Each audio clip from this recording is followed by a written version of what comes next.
ರಾಜ್ಯದಲ್ಲಿ ಬಿಜೆಪಿ ಸರ್ಕಾರ ಚೆನ್ನಾಗಿತ್ತು ಎಂಬ ಕುಮಾರಸ್ವಾಮಿ ಹೇಳಿಕೆಗೆ ಸಚಿವ ಎಂಬಿ ಪಾಟೀಲ್ ಟಾಂಗ್ ನೀಡಿದ್ದಾರೆ. ಕುಮಾರಸ್ವಾಮಿ ಅವರು ಉಪಚುನಾವಣೆ ಸೋಲಿನ ಬಳಿಕ ಸ್ವಲ್ಪ ನರ್ವಸ್ ಆಗಿದ್ದಾರೆ, ಏನೇನೋ ಮಾತಾಡ್ತಾ ಇದ್ದಾರೆ. ಕುಮಾರಸ್ವಾಮಿ ಹೇಳಿಕೆ ಯಾವಾಗ ಬದಲಾಗುತ್ತೋ ಹೇಳೋದಕ್ಕೆ ಆಗೋದಿಲ್ಲ. ಸದ್ಯದಲ್ಲೇ ಅವರ ಹೇಳಿಕೆ ಬದಲಾದ್ರೂ ಆಗ್ಬೋದು ಅಂತ ಎಂಬಿ ಪಾಟೀಲ್ ಹೇಳಿದ್ರು. ಸಚಿವ ಸತೀಶ್ ಜಾರಕಿಹೊಳಿ ನಿವಾಸದಲ್ಲಿ ನಡೆದ ಡಿನ್ನರ್ ಮೀಟಿಂಗ್ ಕಾಂಗ್ರೆಸ್ ಪಾಳೆಯದಲ್ಲೇ ತಲ್ಲಣ ಸೃಷ್ಟಿಸಿದೆ. ಈ ಬಗ್ಗೆ ಸಚಿವ ಸಂತೋಷ್ ಲಾಡ್ ಮಾತನಾಡಿದ್ದು, ಡಿನ್ನರ್ ವಿಚಾರವನ್ನ ವಿನಾಕಾರಣ ದೊಡ್ಡದು ಮಾಡಲಾಗ್ತಾ ಇದೆ. ಡಿಕೆ ಶಿವಕುಮಾರ್ ಅನ್ನ ಬಿಟ್ಟು ಡಿನ್ನರ್ ಪಾರ್ಟಿ ಮಾಡಿಲ್ಲ. ಆ ವೇಳೆಗೆ ಅವರು ಬರೋದಕ್ಕೆ ಆಗಿಲ್ಲ ಅಷ್ಟೇ. ಊಟಕ್ಕೆ ಕರೆದಾಗ ಸಹಜವಾಗಿ ಬೆಂಗಳೂರಲ್ಲಿ ಇದ್ದವರು ಹೋಗಿದ್ದಾರೆ. ಇದರಲ್ಲಿ ಯಾವುದೇ ರಾಜಕೀಯ ಇಲ್ಲ ಅಂತ ಹೇಳಿದ್ರು. ಸಚಿವ ಸತೀಶ್ ಜಾರಕಿಹೊಳಿ ಮನೆಯಲ್ಲಿ ಡಿನ್ನರ್ ಮೀಟಿಂಗ್ ಮಾಡಿದ್ರಲ್ಲಿ ಯಾವುದೇ ರಾಜಕೀಯ ಇಲ್ಲ ಅಂತ ಸಿಎಂ ಸಿದ್ದರಾಮಯ್ಯ ಹೇಳಿದ್ದಾರೆ. ಅಲ್ಲದೆ ಊಟಕ್ಕೆ ನಾವು ಸೇರಿಸಿದ್ರೆ ರಾಜಕೀಯ ಬಣ್ಣ ಕಟ್ತೀರಾ, ಬೇರೆಯವರು ಸೇರಿದ್ರೆ ರಾಜಕೀಯ ಬಣ್ಣ ಇರೋದಿಲ್ಲ, ನಾವು ಊಟಕ್ಕೆ ಸೇರೋದು ತಪ್ಪಾ ಅಂತ ಪ್ರಶ್ನಿಸಿದ್ರು. ಇದೇ ವೇಳೆ ಕೆಪಿಸಿಸಿ ಅಧ್ಯಕ್ಷರ ಬದಲಾವಣೆ ವಿಚಾರವಾಗಿ ಮಾತನಾಡಿದ ಸಿಎಂ, ಕೆಪಿಸಿಸಿ ಅಧ್ಯಕ್ಷರ ಹುದ್ದೆ ಹೈಕಮಾಂಡ್ ನಿರ್ಧಾರ ಮಾಡುತ್ತೆ. ಜೊತೆಗೆ ನಾಗೇಂದ್ರ ಸಚಿವ ಸ್ಥಾನ ಖಾಲಿ ಇದೆ. ಹೈಕಮಾಂಡ್ ಜೊತೆ ಮಾತನಾಡಿ ಭರ್ತಿ ಮಾಡ್ತೇನೆ ಅಂತ ಹೇಳಿದ್ರು.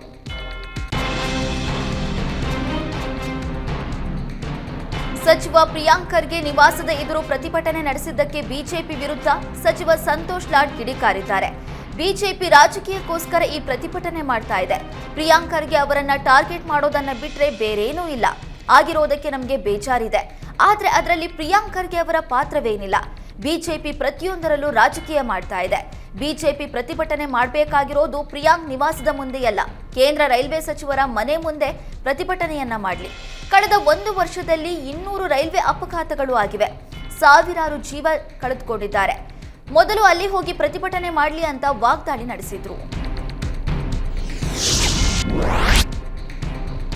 ವರಿಷ್ಠರ ಎಂಟ್ರಿ ಬಳಿಕವೂ ಬಿಜೆಪಿಯಲ್ಲಿ ಬಣ ಬಡಿದಾಟ ನಿಲ್ಲುವ ಲಕ್ಷಣ ಕಾಣ್ತಾ ಇಲ್ಲ.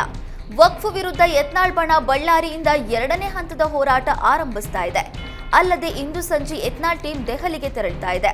ಜಗದಂಬಿಕಾ ಪಾಲ್ರನ್ನ ಭೇಟಿಯಾಗಲಿದ್ದಾರೆ. ಮೊನ್ನೆಯಷ್ಟೇ ವಿಜೇಂದ್ರ ರಾಷ್ಟ್ರೀಯ ಅಧ್ಯಕ್ಷ ಜೆಪಿ ನಡ್ಡಾ ಭೇಟಿಯಾಗಿ ಬಣ ಬಡಿದಾಟ ಕುರಿತು ದೂರು ನೀಡಿದ್ರು. ಇದೀಗ ಯತ್ನಾಳ್ ಟೀಮ್ ಇತ್ತ ಹೋರಾಟ ಆರಂಭಿಸಿ ಅತ್ತ ಹೈಕಮಾಂಡ್ ಭೇಟಿಯಾಗಿ ತಮ್ಮ ಹೋರಾಟಕ್ಕೆ ಹೈಕಮಾಂಡ್ ಒಪ್ಪಿಗೆ ಇದೆ ಅಂತ ಬಿಂಬಿಸಲು ಮುಂದಾಗಿದೆ. ದೆಹಲಿ ಭೇಟಿ ವೇಳೆ ವರಿಷ್ಠ ಭೇಟಿಗೆ ಯತ್ನಾಳ್ ಸಮಯ ಕೇಳಿದ್ದಾರೆ. ಈ ಮೂಲಕ ವಿಜೇಂದ್ರಗೆ ಮಾತ್ರವಲ್ಲ, ನಮಗೂ ಹೈಕಮಾಂಡ್ ಸಮಯ ನೀಡಿದೆ ಎಂದು ಸಂದೇಶ ನೀಡೋದಕ್ಕೆ ಹೊರಟಿದ್ದಾರೆ. ಕಲಬುರಗಿ ಪ್ರತಿಭಟನೆಯಲ್ಲಿ ವಿಜೇಂದ್ರ ಗೈರಾದ ಬಗ್ಗೆ ಶಾಸಕ ಯತ್ನಾಳ್ ಪ್ರತಿಕ್ರಿಯೆ ನೀಡಿದ್ದಾರೆ. ವಿಜೇಂದ್ರ ನೇತೃತ್ವದಲ್ಲಿ ಪ್ರತಿಭಟನೆ ಅಂತ ಹಾಕಿದ್ರು. ಆದ್ರೆ ವಿಜೇಂದ್ರಗೆ ಏನ್ ಕೆಲಸ ಇತ್ತೋ ಏನೋ ಗೊತ್ತಿಲ್ಲ.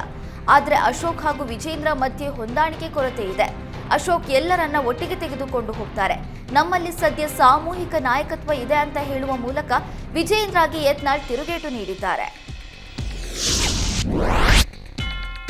ಬಳ್ಳಾರಿಯಲ್ಲಿ ವಕ್ಫ್ ವಿರುದ್ಧ ಯತ್ನಾಳ್ ಟೀಮ್ 2ನೇ ಹಂತದ ಹೋರಾಟ ಆರಂಭಿಸ್ತಾ ಇದೆ. ಈ ಬಗ್ಗೆ ಸಂಸದ ಕಾರಜೋಳ ಪ್ರತಿಕ್ರಿಯೆ ನೀಡಿದ್ದು, ಇಂದು ಪ್ರತ್ಯೇಕ ಹೋರಾಟ ಅಲ್ಲ, ವಕ್ಫ್ ವಿಚಾರವಾಗಿ ಯಾರೇ ಮಾಹಿತಿ ಕಲೆ ಹಾಕಿದ್ರೂ ತೊಂದರೆ ಇಲ್ಲ. ಮೊದಲಿಗೆ ನನ್ನ ನೇತೃತ್ವದಲ್ಲಿಯೇ ಸಮಿತಿ ರಚನೆ ಮಾಡಲಾಗಿತ್ತು. ರಾಜ್ಯದ ಎಲ್ಲಾ ಕಡೆ ಒಬ್ಬರೇ ಹೋಗೋದಕ್ಕೆ ಸಾಧ್ಯವಿಲ್ಲ. ಹೀಗಾಗಿ ತಂಡಗಳನ್ನ ಮಾಡಲಾಗಿದೆ. ಇದರ ಜೊತೆ ಬೇರೆ ಯಾರೇ ಮಾಹಿತಿ ಕೊಟ್ಟರೂ ತೊಂದರೆ ಇಲ್ಲ ಅಂತ ಹೇಳಿದರು. ರಾಜ್ಯ ಸರ್ಕಾರದ ವೈಫಲ್ಯ ಖಂಡಿಸಿ ಕೊಪ್ಪಳದಲ್ಲಿ ಬಿಜೆಪಿ ಹಾಗೂ ಎಸ್ಸಿ ಯುವ ಮೋರ್ಚಾ ಪ್ರತಿಭಟನೆ ನಡೆಸಿದೆ. ಪ್ರತಿಭಟನಾಕಾರರು ಕೊಪ್ಪಳದ ಕಿನ್ನಾಳ ರೈಲ್ವೆ ಕೆಳಸೇತುವೆ ಬಳಿ ರಾಜ್ಯ ಸರ್ಕಾರದ ವಿರುದ್ಧ ಪೋಸ್ಟರ್ ಅಂಟಿಸಲು ಮುಂದಾಗಿದ್ರು. ಈ ವೇಳೆ ಸ್ಥಳಕ್ಕೆ ಆಗಮಿಸಿದ ಪೊಲೀಸರು ಪೋಸ್ಟರ್ ಅಂಟಿಸ್ತಾ ಇದ್ದವರನ್ನ ವಶಕ್ಕೆ ಪಡೆದರು.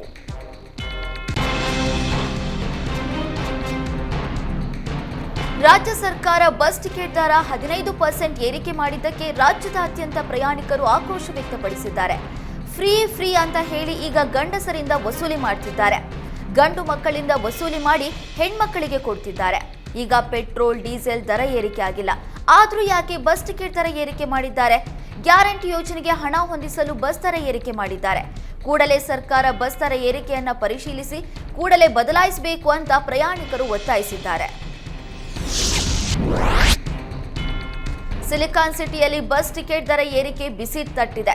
ಬೆಂಗಳೂರಲ್ಲಿ ಪ್ರತಿ ಸ್ಟೇಜ್ಗೂ 6 ರಿಂದ 8 ರೂಪಾಯಿ ಹೆಚ್ಚಳವಾಗಿದೆ. 20 ರೂಪಾಯಿ ಇದ್ದಲ್ಲಿ 28 ರೂಪಾಯಿ ನಿಗದಿ ಮಾಡಲಾಗಿದೆ. ಬೆಲೆ ಏರಿಕೆಯಿಂದ ಪ್ರಯಾಣಿಕರು ಹೈರಾಣಾಗಿದ್ದು, ಗಂಡಸರಿಂದ ಹೆಚ್ಚು ಹಣವನ್ನ ಪೀಕಿ ಸರ್ಕಾರ ನಡೆಸ್ತಾ ಇದ್ದಾರೆ.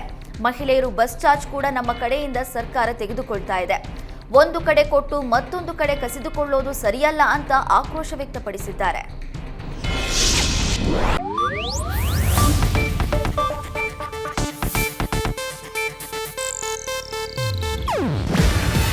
ಇದು ಏಷ್ಯಾನೆಟ್ ನ್ಯೂಸ್ ನೆಟ್ವರ್ಕ್ ಪ್ರಸ್ತುತಿ. ನೀವು ನೋಡ್ತಿದ್ದೀರಾ ಏಷ್ಯಾನೆಟ್ ಸುವರ್ಣ ನ್ಯೂಸ್.